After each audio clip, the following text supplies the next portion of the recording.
Hello. അപ്പോൾ ഇന്ന് basically ഒരു ഇൻട്രസ്റ്റിംഗ് ആയിട്ടുള്ള ഒരു വീഡിയോ ആയിട്ടാണ് ഞാൻ വന്നിരിക്കുന്നത്. കുറച്ച് ദിവസമായി ഞാൻ വീഡിയോ ഇട്ടിട്ട്, ക്ഷമിക്കണം. ബേസിക്കലി റീസൺ എന്ന് വെച്ച് കഴിഞ്ഞാൽ എനിക്ക് ട്രേഡിങ്ങിൽ കുറച്ചൊന്ന് ഫോക്കസ് ചെയ്യണമെന്ന് തോന്നി. മാത്രമല്ല ഓഫീസിലെയും കുറച്ച് നല്ല വർക്കെല്ലാം ഉണ്ടായിരുന്നു. അപ്പോൾ അതിലെല്ലാം ഒന്ന് ഫോക്കസ് ചെയ്യണമെന്ന് തോന്നി. അതുകൊണ്ട് ഒന്ന് വീഡിയോസ് ഒന്ന് പോസ് ആയി പോയതാണ്. കുറച്ച് കാലം മുന്നേ സെബി കുറച്ച് റെഗുലേഷൻസ് മാർക്കറ്റിൽ കൊണ്ടുവന്നിട്ടുണ്ടായിരുന്നു, അല്ലെ? മാർജിൻ്റെ ബേസിലൊക്കെയുള്ള കുറച്ച് റെഗുലേഷൻസ് എല്ലാം. അപ്പോൾ അതുകൊണ്ട് തന്നെ മാർക്കറ്റിന്റെ ബിഹേവിയർ ഒന്ന് ചെറുതായിട്ട് ട്വിൽറ്റ് ചെയ്തിട്ടുണ്ടായിരുന്നു. അപ്പോൾ അതനുസരിച്ച് എൻ്റെ സിസ്റ്റം ചേഞ്ച് ചെയ്യാനും ഞാൻ കുറച്ച് സമയമെടുത്തു. അതാണ് ഒരു റീസൺ. അപ്പോൾ അതിൽ യൂഷ്വലി ഞാൻ ചെയ്തുകൊണ്ടിരുന്ന ഒരു സിസ്റ്റമാറ്റിക് മെത്തേഡിലുള്ള ഒരു ട്രേഡിംഗ് ആയിരുന്നു. അപ്പോൾ അതിൽ നിന്ന് ഞാൻ കുറച്ച് മാറ്റി ഒരു ഡിസ്ക്രീറ്റ് മെത്തേഡിലുള്ള ഒരു ട്രേഡിംഗ് മെത്തേഡാണ് ഇപ്പോൾ അഡോപ്റ്റ് ചെയ്യുന്നത്. ഇപ്പോൾ ഡൈനാമിക് ആയിട്ട് തന്നെ മാർക്കറ്റിന്റെ ചേഞ്ചസിനെ അഡോപ്റ്റ് ചെയ്യാൻ പറ്റുന്ന രീതിയിൽ. അതായത് ഒരു റെഗുലേഷൻ ചേഞ്ചസ് വന്നാലും എനിക്ക് അത് അഡോപ്റ്റ് ചെയ്യാൻ വളരെ ഫാസ്റ്ററായിട്ട് പറ്റും എന്നുള്ള രീതിയിൽ, അല്ലെങ്കിൽ മാർക്കറ്റിലെ ഡേ ടു ഡേ ചേഞ്ചസുമായിട്ട് അത്രയും ഫാസ്റ്റായിട്ട് അഡോപ്റ്റ് ചെയ്യാൻ പറ്റും എന്നുള്ള രീതിയിൽ ആസ് എ ട്രേഡർ എനിക്ക് ഒത്തിരി ഇമ്പ്രൂവ് ചെയ്യാൻ പറ്റും, ലേൺ ചെയ്യാൻ പറ്റും എന്നുള്ള രീതിയിലൊരു മെത്തേഡാണ് അഡോപ്റ്റ് ചെയ്തിരിക്കുന്നത്. അത് ബേസിക്കലി ഞാൻ പറയാം നിങ്ങളോട് എന്താണ് ആ മെത്തേഡ്, എങ്ങനെയാണ് മെത്തേഡ് എന്നെല്ലാം on A later point of time, എങ്ങനെയാണ് ഞാനത് ചെയ്യുന്നതെന്നല്ല. പക്ഷേ ഇന്ന് ഞാൻ നിങ്ങളെ അധികം ബോറടിപ്പിക്കുന്നില്ല, നമുക്ക് ടോപ്പിക്കിലോട്ട് കിടക്കാം. ടോപ്പിക്ക് ബേസിക്കലി മാർക്കറ്റ് പാർട്ടിസിപ്പൻസ് എന്താണ് ചെയ്യുന്നത് എന്നുള്ളത് മനസ്സിലാക്കാനുള്ള ഒരു ചൂണ്ടുപലകയാണ് ഞാൻ ഇന്നിട്ട് തരാൻ പോകുന്നത്. അതായത് നമുക്ക് എല്ലാവർക്കും അറിയാവുന്ന കാര്യമാണ്, മാർക്കറ്റിലെ ബിഗ് പ്ലേയേഴ്സ് FIs ആണ്, അതുപോലെ തന്നെ DAs ആണ്. പിന്നെ പ്രൊഫഷണൽ ആയിട്ടുള്ള ട്രേഡേഴ്സ് ഉണ്ടായിരിക്കും, അതുപോലെ നമ്മുടെ റീറ്റെയിൽ ട്രേഡേഴ്സും കാണും. റീറ്റെയിൽ ട്രേഡേഴ്സിനെ ബേസിക്കലി ക്ലയന്റ് എന്ന് പറഞ്ഞാണ് റെഫർ ചെയ്യുന്നത്. അപ്പോൾ ഇവരുടെ എല്ലാവരുടെയും position on a daily basis നമുക്ക് എക്സ്ചേഞ്ചിൽ നിന്ന് അവൈലബിൾ ആയിരിക്കും. എക്സ്ചേഞ്ചിലെ data on a daily basis ഇത് റിലീസ് ചെയ്യുന്നുണ്ട്, FIസിൻ്റെയും പ്രോയുടെയും ക്ലയൻറ്റിൻ്റെയും അതുപോലെ തന്നെ DAസിൻ്റെയും. അപ്പോൾ ഈ ഡേറ്റ നോക്കിക്കൊണ്ട് നമുക്ക് എങ്ങനെ ഒരു നല്ലൊരു ബെറ്റർ ഡിസിഷൻ എടുക്കാൻ പറ്റും, മാർക്കറ്റിൻ്റെ ഡയറക്ഷൻ എങ്ങനെ ഐഡൻറ്റിഫൈ ചെയ്യാൻ പറ്റും എന്നുള്ളതാണ് ഇന്നത്തെ ടോപ്പിക്. അപ്പോൾ അതിൽ നമ്മൾ എക്സ്ചേഞ്ചിൻ്റെ ഡേറ്റ തന്നെ നേരെ പോയി നോക്കണമെന്നില്ല. ഇപ്പോൾ ഒരുപാട് വെബ്സൈറ്റുകൾ ഈ എക്സ്ചേഞ്ചിൻ്റെ ഡേറ്റ പ്രൊവൈഡ് ചെയ്യുന്ന വെബ്സൈറ്റ് തന്നെ ഉണ്ട്. അവർ വളരെ നല്ല രീതിയിൽ അടുക്കും ചിട്ടയോടുകൂടി ക്രമീകരിച്ച് പല ചാർട്ടിൻ്റെ ബേസിലെല്ലാം ചെയ്ത് നമുക്ക് മനസ്സിലാവുന്ന രീതിയിൽ, വളരെ പെട്ടെന്ന് നമുക്ക് മനസ്സിലാവുകയും അണ്ടർസ്റ്റാൻഡിങ് ചെയ്യുന്ന രീതിയിൽ ചെയ്യുന്ന വെബ്സൈറ്റ്സ് ഉണ്ട്. അപ്പോൾ അതുപോലൊരു വെബ്സൈറ്റാണ് നിങ്ങളിപ്പോൾ നിങ്ങളുടെ സ്ക്രീനിൽ കാണുന്നത്. ഇത് സെൻസിബിളിൻ്റെ വെബ്സൈറ്റ് ആണ്. അതിൻ്റെ വെബ് അഡ്രസ്സ് ഇവിടെ തന്നെ ഉണ്ട്. ഇതിൽ നിങ്ങൾ കയറി കഴിഞ്ഞാൽ നിങ്ങൾക്ക് കിട്ടും. ഈ വെബ്സൈറ്റിൽ കയറി കഴിഞ്ഞാൽ ഈ വെബ്സൈറ്റിൽ അനാലിസിസ് ക്ലിക്ക് ചെയ്തിട്ട് FIDA ഡേറ്റ ക്ലിക്ക് ചെയ്യുമ്പോഴാണ് ഈ പറയുന്ന പോലെ ഒരു സ്ക്രീനിലോട്ട് വരുന്നത്.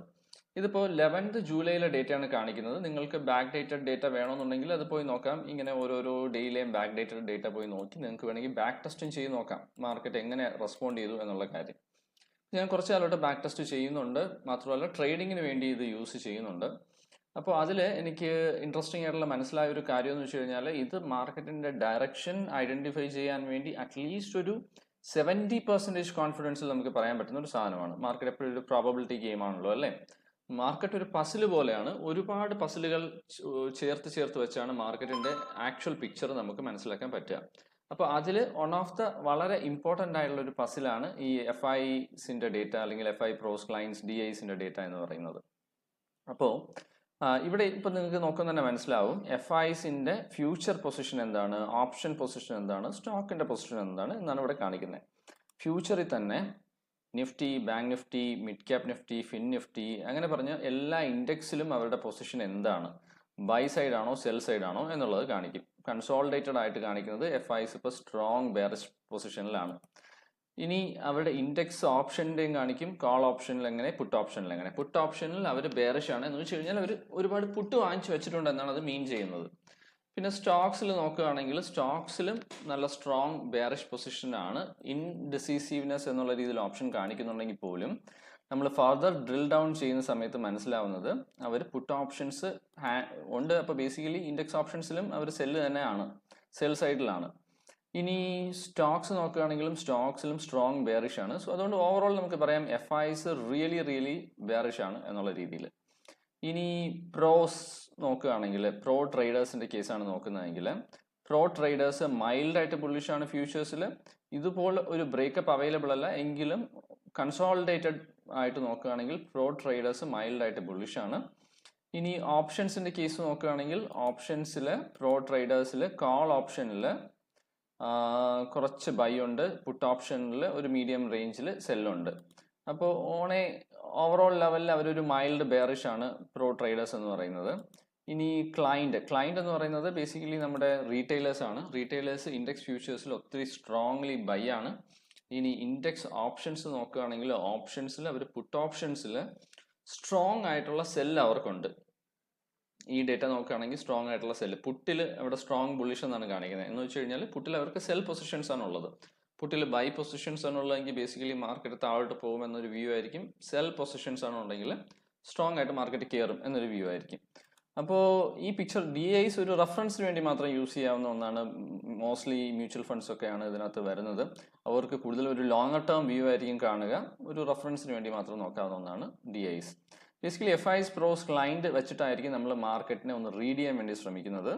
അപ്പോൾ ഇതിൽ നോക്കുമ്പോൾ നമുക്ക് മനസ്സിലാവും ബേസിക്കലി FIs സ്ട്രോങ് സെല്ലാണ്. പ്രോസ് നോക്കുകയാണെങ്കിൽ അവരൊരു മൈൽഡ് ബുള്ളിഷ്, മൈൽഡ് ബെയറിഷ് അങ്ങനെ ഒരു രീതിയിൽ നിൽക്കുകയാണ്. ഒരു ഏകദേശം ഒരു ന്യൂട്രൽ പോലുള്ള ഒരു സ്റ്റാൻഡിൽ നിൽക്കുകയാണ്. ഇനി ക്ലൈൻറ്റ് നോക്കുകയാണെങ്കിൽ സ്ട്രോങ്ലി ബുള്ളിഷ് ആണ്. ക്ലൈൻറ്റ് മീൻസ് റീറ്റെയിലേഴ്സ് നോക്കുകയാണെങ്കിൽ സ്ട്രോങ്ലി ബുള്ളിഷ് ആണ്. അപ്പോൾ അതുകൊണ്ട് തന്നെ ഇൻഡിക്കേറ്റ് ചെയ്യുന്നത് ആരാണ് ഇതിൽ big player? Big player definitely FIs ആണ് അല്ലേ. FIസിന് പൊസിഷൻ ഇന്ത്യൻ മാർക്കറ്റിൽ മാത്രമല്ല വേൾഡിലെ പല മാർക്കറ്റിലും ഉണ്ട്. വേൾഡിലെ പല മാർക്കറ്റും കൺട്രോൾ ചെയ്യുന്നതും ഒക്കെ FIs ആയിരിക്കും. അപ്പോൾ അതുകൊണ്ട് തന്നെ FIs ആയിരിക്കും എന്നല്ല, FIs ആണ് ആക്ച്വലി. അപ്പോൾ ബേസിക്കലി പറയുവാണെങ്കിൽ ഈ FIസിനെ റീഡ് ചെയ്യുക വളരെ ഇമ്പോർട്ടൻ്റ് ആണ്. അപ്പോൾ ഇതനുസരിച്ച് നോക്കുകയാണെങ്കിൽ മാർക്കറ്റിൽ അവർ ബെയറിഷ് സൈഡിലായിരിക്കുന്നത് കൊണ്ട് തന്നെ ഓൺ എ ഇൻട്രാഡേ ലെവൽ നാളത്തെ നോക്കുകയാണെങ്കിൽ, അതായത് മൺഡേയിൽ മാർക്കറ്റ് ഓപ്പൺ ആവുന്ന രീതിയിലൊക്കെ നോക്കുകയാണെങ്കിൽ, അല്ലെങ്കിൽ മൺഡേയിൽ മാർക്കറ്റിന് ഒരു ഡയറക്ഷൻ എന്നുള്ള രീതിയിൽ നമ്മൾ ഒന്ന് അസസ് ചെയ്യുകയാണ്, എസ്റ്റിമേറ്റ് ചെയ്യുകയാണെങ്കിൽ മാർക്കറ്റ് ഒന്ന് തിരിച്ച് കയറിപ്പോകാനുള്ള സാധ്യത കമ്പാരിറ്റീവ്ലി കുറവായിരിക്കും അവർ ഈ പൊസിഷൻ തന്നെ ഹോൾഡ് ചെയ്യുവാണെങ്കിൽ. അതല്ല ഇനി മൺഡേയിൽ അവർ ഈ പൊസിഷൻ കട്ട് ചെയ്യുവാണെന്നുണ്ടെങ്കിൽ, ഈ കട്ട് ചെയ്ത് ബൈ എടുത്തുകൊണ്ടിരിക്കുകയാണ്, പ്രോഫിറ്റ് ബുക്കിംഗ് ചെയ്യുവാണെങ്കിൽ മാർക്കറ്റ് പതുക്കെ ബൗൺസ് ബാക്ക് ചെയ്യും, ഇല്ല എന്നല്ല. പക്ഷേ ഇത് ഓവറോൾ നമ്മൾ നോക്കുമ്പോൾ നമുക്ക് മനസ്സിലാവുക മാർക്കറ്റിന്റെ സെന്റിമെന്റ് അല്ലെങ്കിൽ മൂഡ് എന്ന് പറയുന്നത് ഒരു സെൽ സൈഡ് ആണ്. ഇത് മനസ്സിലാക്കിയുള്ള ഗുണമെന്ന് വെച്ച് കഴിഞ്ഞാൽ നമ്മൾ ബ്ലാങ്ക് ആയിട്ട് പോയി ഒരു ബൈ അടിക്കില്ല. നമ്മൾ എടുക്കുന്നു എന്നുണ്ടെങ്കിലും ഓൺ എ ഡിപ്പോൺ ബൈ എന്നുള്ള പൊസിഷനിലായിരിക്കും, അല്ലെങ്കിൽ പ്രൈസ് ആക്ഷൻ നോക്കിയിട്ടായിരിക്കും. ആക്ച്വലി നമ്മൾ കുറച്ചും കൂടെ ഒന്ന് കെയർഫുൾ ആവും. നമ്മൾ കൂടുതൽ സെൽ സൈഡിൽ എടുക്കാൻ വേണ്ടി ശ്രമിക്കും, കാരണം FIs ഇൻ സെൽ മോഡലാണ്. അപ്പോൾ ഇനി ഒരു കൺഫർമേഷൻ നമുക്ക് മൺഡേയിൽ ഉണ്ടാവുകയാണ്, ഒരു ഇൻട്രാഡേയിൽ നമുക്ക് ഉണ്ടാവുകയാണ് എന്നുണ്ടെങ്കിൽ നമ്മൾ കുറച്ചും കൂടെ കൺവിക്ഷനോടുകൂടി സ്ട്രോങ് ആയിട്ട് നമുക്ക് സെല്ല് എടുക്കാനായിട്ട് പറ്റും. ഇതൊരു ഗുണമാണ്. ഇത് നമുക്ക് പലപ്പോഴും ഉള്ള മിസ്റ്റേക്ക് ട്രേഡ്സിനെ അവോയ്ഡ് ചെയ്യാൻ പറ്റും. റോങ് ആയിട്ട് നമ്മൾ ട്രേഡ് ഡയറക്ഷൻ ഐഡന്റിഫൈ ചെയ്യുന്നതിനെ അവോയ്ഡ് ചെയ്യാൻ പറ്റും. ഇങ്ങനെയുള്ള ഒത്തിരി കാര്യങ്ങൾക്ക് സഹായിക്കും. ഇത് ഞാൻ പറയുവാണ്, ഇത് 100% എപ്പോഴും കറക്റ്റായിട്ട് വർക്ക് ആവില്ല, ഒരു 70% വർക്ക് ആവുള്ളൂ. ഈ ഒരൊറ്റ പീസ് യൂസ് ചെയ്ത് മാത്രം മാർക്കറ്റ് ഡയറക്ഷൻ നിങ്ങൾ റീഡ് ചെയ്യാൻ വേണ്ടി ശ്രമിക്കരുത്. പല ഇതുപോലുള്ള പല പീസുകൾ, പസിൽസുകൾ ചേർന്നതാണ് മാർക്കറ്റ്. ഈ പല പസിൽസിനെയും കൂടെ കൺസോൾഡേറ്റ് ചെയ്ത് വെച്ച് അതിൻ്റെ കോൺഫിഡൻസ് ലെവൽ മനസ്സിലാക്കിയതിന് ശേഷം നിങ്ങൾ മാർക്കറ്റിൻ്റെ ഡയറക്ഷൻ എല്ലാം അസസ് ചെയ്യാൻ വേണ്ടി ശ്രമിക്കുക. അതിൽ ഒരു വളരെ കീ ആയിട്ടുള്ള ഒരു പസിലാണിത്. ഇത് യൂസ് ചെയ്യുക. ഡെഫിനറ്റ്ലി നിങ്ങൾക്ക് ഒരു ട്രേഡിങ്ങിൽ ഒരു അഡ്വാൻറ്റേജ് അല്ലെങ്കിൽ ഒരു എഡ്ജ് ക്രിയേറ്റ് ചെയ്യാൻ പറ്റും. അപ്പോൾ ഇന്നത്തെ വീഡിയോ എല്ലാവർക്കും ഇഷ്ടമായെന്ന് വിചാരിക്കുന്നു. കുറച്ചെങ്കിലും നിങ്ങൾക്ക് ഇതിൽ ഇഷ്ടമുള്ള മനസ്സിലാക്കാൻ പറ്റുന്ന കാര്യങ്ങൾ കിട്ടി എന്ന് വിചാരിക്കുന്നു.